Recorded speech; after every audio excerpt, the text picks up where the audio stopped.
की कहानी। प्रश्न है, सेकंड में जीवन मुक्ति प्राप्ति करने व हीरे तुल्य जीवन बनाने का आधार क्या है? सेकंड में जीवन मुक्ति प्राप्ति करने व हीरे तुल्य जीवन बनाने का आधार क्या है? गीता। और आज बाबा ने गीता भी क्या की, स्पष्ट किया। सच्ची गीता किसको कहेंगे? अजीत विजय भाई वाणी सुनाते हैं। हाँ, हमारी गीता है, यही श्रीमत है, यही डायरेक्शन है। हाँ, उत्तर है सच्ची गीता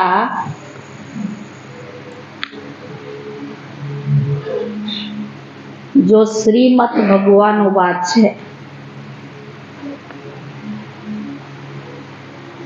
बाप तुम्हें सन्मुख जो डायरेक्शन दे रही है, यह है सच्ची गीता, जिससे तुम्हें सेकंड में जीवन मुक्ति पद की प्राप्ति होती है। तुम हीरे तुल्य बनते हो। दूसरा प्रश्न, स्वर्ग के घनेरे सुख किस पुरुषार्थ के आधार से मिलते हैं? स्वर्ग के घनेरे सुख किस पुरुषार्थ के आधार पर मिलते हैं?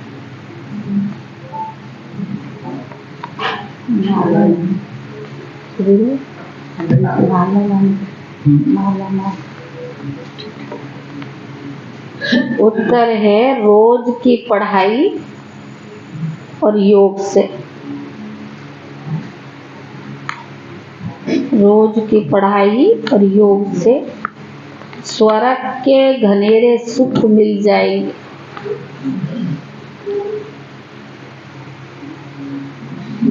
इसीलिए पढ़ाई में कभी थकना नहीं। थक गए हो? इसीलिए पढ़ाई में कभी थकना नहीं। बाप टीचर बनकर पढ़ा रही हैं, तो तुम्हें अच्छे मार्क्स से पास होने का पुरुषार्थ करो। स्वयं भगवान टीचर बनकर पढ़ा रही हैं, तो बाबा ने कहा तुम्हें अच्छे मार्क्स से पास होने का पुरुषार्थ करो। इसमें आशीर्वाद व कृपा की बात नहीं। गीत है रात के राही थक मत जाना। ओम शांति। अभी यह गीत तुम बच्चों ने ही बनवाए हैं, यह तो फिल्म वालों ने बैठकर बनाए हैं, और तो कुछ भी समझते नहीं है। हर एक बात का यथार्थ अर्थ न जानने से अनर्थ हो जाता है। गाते हैं, समझते कुछ भी नहीं है। अब तुम बच्चों को श्रीमत मिली हुई है किसकी? भगवान की। भगवान को ही भक्त नहीं जानते तो उन भक्तों की सद्गति कैसे हो सकती है? भक्तों का रक्षक भगवान है, रक्षा मांगते हैं, जरूर कोई दुख है, हमारी रक्षा करो। बहुत गाते हैं, परंतु भगवान कौन है, किससे रक्षा करते हैं, जरा भी नहीं जानते हैं। भक्त अथवा बच्चे अपने बाप को न जानने के कारण कितने दुखी हुए पड़े हैं। अभी इनका अर्थ तुम बच्चे ही समझते हो। अभी है घोर अंधियारी, भयानक रात। आधा कल्प की बात है ना। कोई भी विद्वान, आचार्य, पंडित नहीं जानते कि रात किसको कहा जाता है। यूं तो ये जानवर भी जानते हैं रात सोने को और दिन जागने का होता है। चिड़ियाएं तो रात को सो जाती है, सुबह उठते ही उड़ने लगती है। वो दिन रात का कमन है। यह ब्रह्मा की बेहद की रात और बेहद का दिन है। बेहद का दिन सतयुग और सतयुग त्रेता, और रात है द्वापर और कलयुग। आधा आधा चाहिए ना। दिन की आयु भी 2500 वर्ष है, तो रात की भी आयु 2500 वर्ष है। इस दिन रात को ही किसको पता नहीं है। अभी तुम जानते हो कि रात पूरी होती है, अर्थात 84 जन्म पूरे होते हैं, अथवा ड्रामा का चक्कर पूरा होता है तो दिन शुरू होता है। रात को दिन और दिन को रात बनाने वाला कौन है? यह कोई भी नहीं जानते। भगवान को नहीं जानते तो यह सब बातें कैसे जान सकते हैं। मनुष्य पूजा करते हैं परंतु समझते नहीं कि कौन है जिसकी हम पूजा करते हैं। बाप बैठ समझाते हैं। पहली मुख्य बात है गीता को खंडन करने की। कहते श्रीमद् भगवत गीता। गीता का पति है भगवान, ना कि कोई मनुष्य। ब्रह्मा विष्णु शंकर को देवता कहा जाता है और सतयुग के मनुष्यों को देवताई गुण वाले कहा जाता है। देवी धर्म वाले श्रेष्ठाचार्यों को देवताई गुण वाले कहते हैं। भारत के मनुष्य श्रेष्ठाचारी थे। भारत के मनुष्य श्रेष्ठाचारी थे। वही फिर आसुरी गुण वाले बन पड़े हैं। मुख्य धर्म शास्त्र 4 है और कोई धर्म शास्त्र है नहीं। अगर है तो भी बहुत छोटे छोटे मठ स्थापन किए हैं, जैसे सन्यासियों का मठ, बौद्धियों का मठ। बौद्धियों ने बौद्धि धर्म स्थापन किया। वह कहेंगे हमारा फलाना धर्म शास्त्र है। अब भारतवासियों का धर्म शास्त्र एक है। तो बाबा ने कहा सतयुगी देवी देवताओं का धर्म शास्त्र एक है। उनको श्रीमद् भगवत गीता कहा जाता है। गीता माता, उनका रचयिता कौन है? परम पिता परमात्मा श्री कृष्ण की आत्मा जब 84 जन्म पूरे करती है तब तो बाबा ने कहा जब पूरे करती है तब गीता भगवान ज्ञान सागर परम पिता परमात्मा सहज राजयोग और ज्ञान से ऊंच पद पाती है। ऐसे ऊंच से ऊंच धर्म शास्त्र को खंडन कर दिया है, जिस कारण ही भारत कौड़ी तुल्य बना है। यह ड्रामा में एकच भूल है जो गीता को खंडन कर दिया है। बाप जब सच्ची गीता सुना रही है वह निकलनी चाहिए। सच्ची गीता गवर्नमेंट को भी छपाना चाहिए। यह है श्रीमद् भगवान उवाच। बच्चों प्रति बाप डायरेक्शन देते हैं। अच्छी रीति लिखना चाहिए शॉर्ट में। तुम जानते हो सच्ची गीता से सेकंड में जीवन मुक्ति मिल जाती है। बाप का बन बाप से वर्षा लेना है। बीज झाड़ और ड्रामा के चक्कर को समझाना है। गाते हैं सतयुग आदि सत्य है ही सत्य, होशी भी सत्य। झाड़ को जानना भी सहज है। इनका बीज ऊपर में है। यह वैरायटी धर्मों का झाड़ है। इसमें सब आगे हैं। बाकी छोटी छोटी टालियां अथाह है। मठ पंथ बहुत है। भारत का आदि सनातन देवी देवता धर्म है। वह किसने स्थापन किया? भगवान ने ना, कोई मनुष्य ने नहीं किया। श्री कृष्ण तो देवी गुण वाला मनुष्य था। वह 84 जन्म पूरे कर अंतिम जन्म में है सूर्यवंशी, चंद्रवंशी, वैश्यवंशी बनते बनते कलाएं कम होती जाती है। सूर्यवंशी राजधानी जो सतयुग में श्रेष्ठाचारी थी सो कलयुग में अब भ्रष्टाचारी है। बन रही है ना, तुम्हारी बुद्धि में ये ऊंच ते ऊंच पाठ किसका होगा, अभी तुम बच्चे जान गए हो। तो बावन का मुख्य है ही शिवाय नमः, जो कि उनकी महिमा है वो ब्रह्मा विष्णु शंकर के लिए नहीं गा सकेंगे। बावन का प्रेसिडेंट की महिमा प्राइम मिनिस्टर को अथवा और कोई देंगे क्या, नहीं, अलग अलग टाइटल है ना। तो बावन का सब एक तो नहीं हो सकते है ना। तुम बच्चों को अभी बुद्धि मिली है, तुम जानते हो क्राइस्ट को अभी अपना क्रिश्चियन धर्म स्थापन करने का पाठ मिला हुआ है। आत्मा है बिंदी, उस आत्मा में पाठ भरा हुआ है। क्रिश्चियन धर्म की स्थापना कर पुनर्जन्म लेते पालना करते सतो रजो तमो में आना ही है। पिछाड़ी में सारा झाड़ जड़ीबूट होना ही है। हरे को कितना कितना समय पाठ मिला हुआ है। बुद्धि बावन का बुद्ध को कितना समय पालना करनी है, यह तो तुम बच्चे ही जानते हो। भिन्न भिन्न नाम रूप में जन्म लेते रहते हैं। अभी बाबा तुम्हारी कितनी विशाल बुद्धि बनाते हैं, परंतु कोई तो शिव बाबा को याद भी नहीं कर सकते। बेहद का बाप बेहद स्वर्ग का वर्षा देते हैं, यह भी तुम बच्चे समझा सकते हो। बाबा ने बहुत बार समझाया, आत्मा में अविनाशी पाठ लूंधा हुआ है। एक शरीर छोड़ फिर दूसरा लेना है। कितनी गुह्य बातें समझने की, जो स्कूल में रोज पढ़ते होंगे वही समझेंगे। कोई तो चलते चलते थक भी जाते हैं।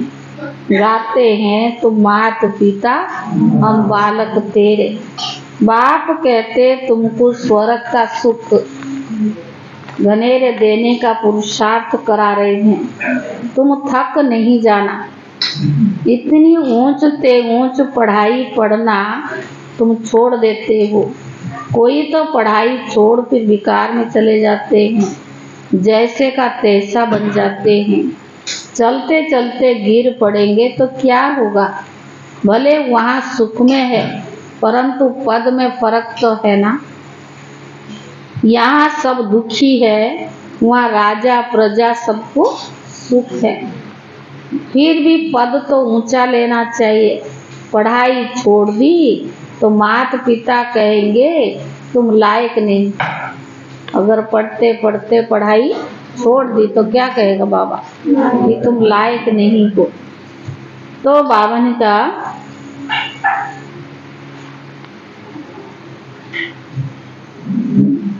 तो माता पिता कहेंगे तुम लायक नहीं हो। बाहर से स्वर्ग का वर्षा लेते लेते कई बच्चे थक जाते हैं।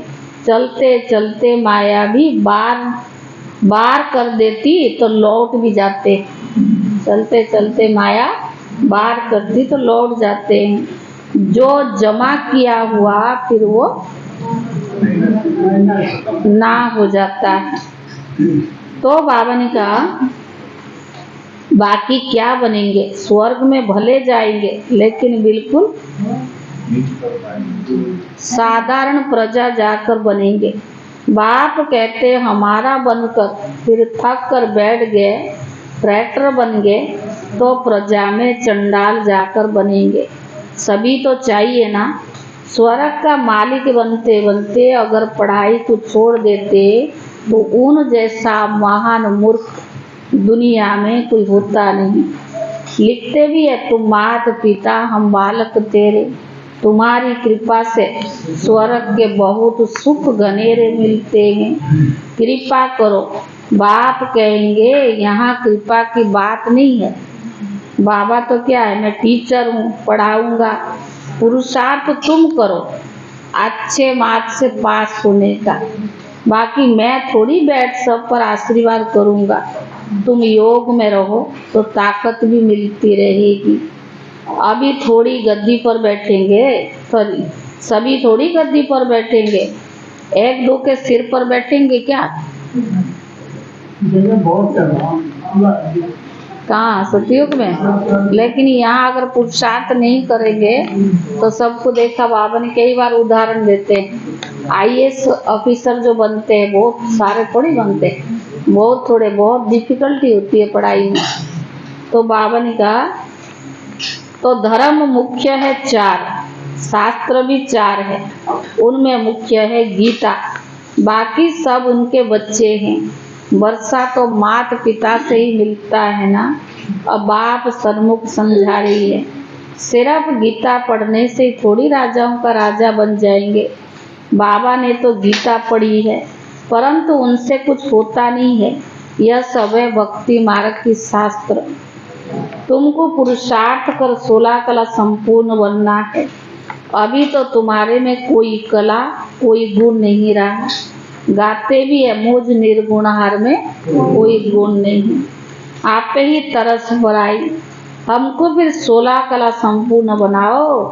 तो हम थे फिर बनाओ। अब तुम जानते हो बाबा तो सन्मुख आकर समझा रहे हैं। एक निर्गुण संस्था भी बना दी है। निर्गुण निराकार का अर्थ भी नहीं जानते हैं। शिव का तो बाबा ने कहा शिव का तो आकार भी है, जिसका नाम है तो जरूर कोई चीज तो है ना। आत्मा इतनी सूक्ष्म है, उनका भी नाम है। ब्रह्म महतत्व जहाँ आत्माएं निवास करती है वह भी नाम है ना। नाम रूप से न्यारी कोई चीज होती नहीं। भगवान को कहते हैं नाम रूप से न्यारा, फिर उनको सर्वव्यापी कह देते हैं। ये कितनी बड़ी भूल है। मनुष्य जब इन बातों को समझे तब तो निश्चय करे, बाबा हमने आपको जाना है, कलप कलप आपसे राज्य भाग्य लेते आए हैं। ऐसा निश्चय हो तब पढ़ सकते हैं। यहाँ से बाहर निकले तो भूल जाते हैं। इसीलिए पहले पहले लिखवा लेना चाहिए। बराबर शिबाब आया है, राजयुग सिखलाते हैं। बाबा ने कहा लिख कर भी देते फिर भी पढ़ते नहीं है। बाबा इसे लिखवाते भी है, लिख कर भी देते पर पढ़ते नहीं। ब्लड से भी लिख कर देते परंतु आज वो है ही नहीं। माया कितनी तीखी है। बाप कितना बैठ समझाते हैं। तो तुम्हारी विहंग मार्ग की सर्विस तब होगी जब ऐसे ऐसे पत्र लिखेंगे। तुम्हारी शक्ति सेना में भी नंबरवार है। कोई चीफ कमांडर है, कोई कैप्टन है, कोई मेजर्स है, कोई सिपाहियों के साथ बोझा ढोने उठाने वाले भी। पढ़ाने वाला एक है, पढ़ाई पढ़ने वाले नंबरवार। कैटेगरी बता दिया ना बाबा ने। सारी सेना है, नाम सबका सेना है। बाबा तो पुरुषार्थ कराएंगे ना, हर एक के पुरुषार्थ करने से समझ में आता है।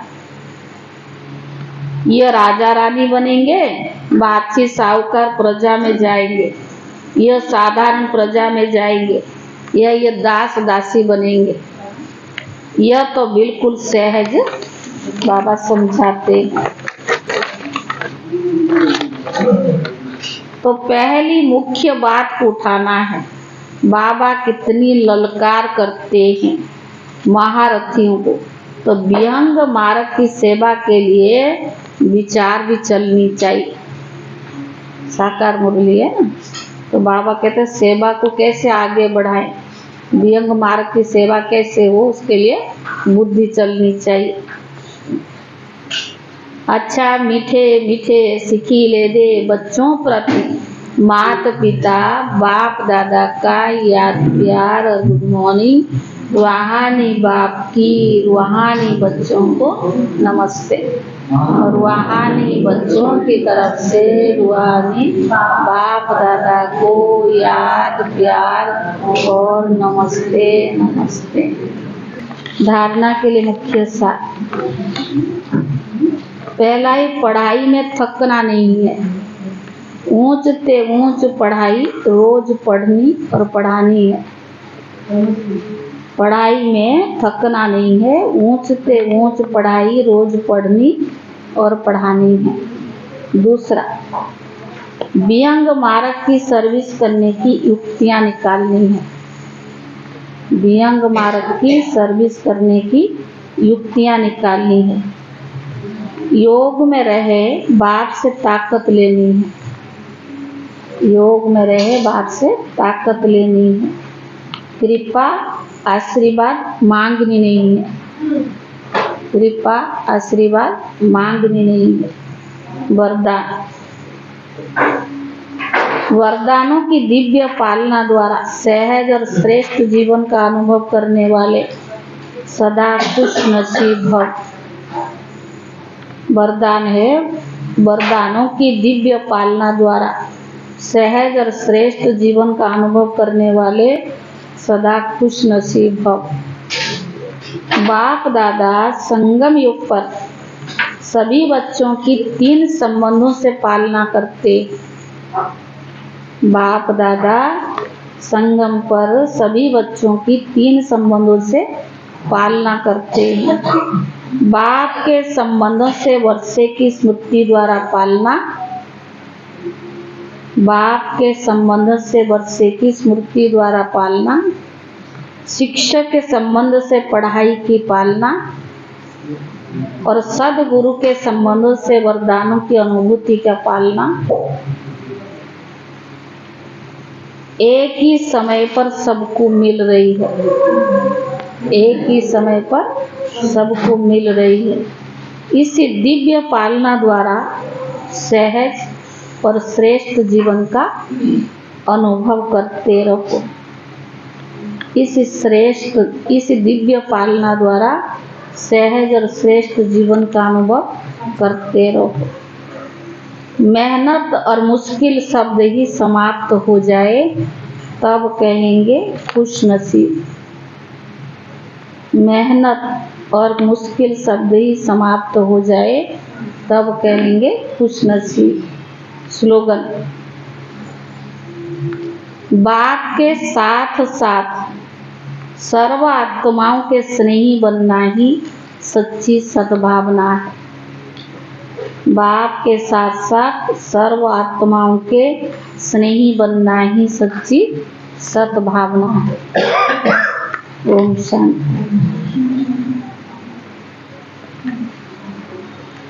आज का अव्यक्त इशारा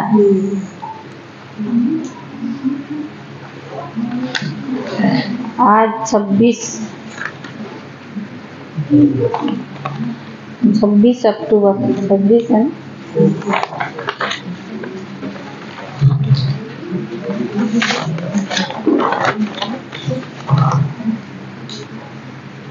जो अपनी सूक्ष्म शक्तियों को हैंडल कर सकता है वो दूसरों को भी हैंडल कर सकता है।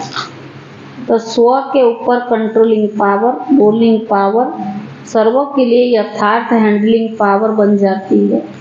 चाहे अज्ञानी आत्माओं का सेवा द्वारा हैंडलिंग करो, चाहे ब्राह्मण परिवार में स्नेह संपन्न संतुष्टता संपन्न व्यवहार करो, दोनों में सफल हो ही जाएंगे। ओम शांति।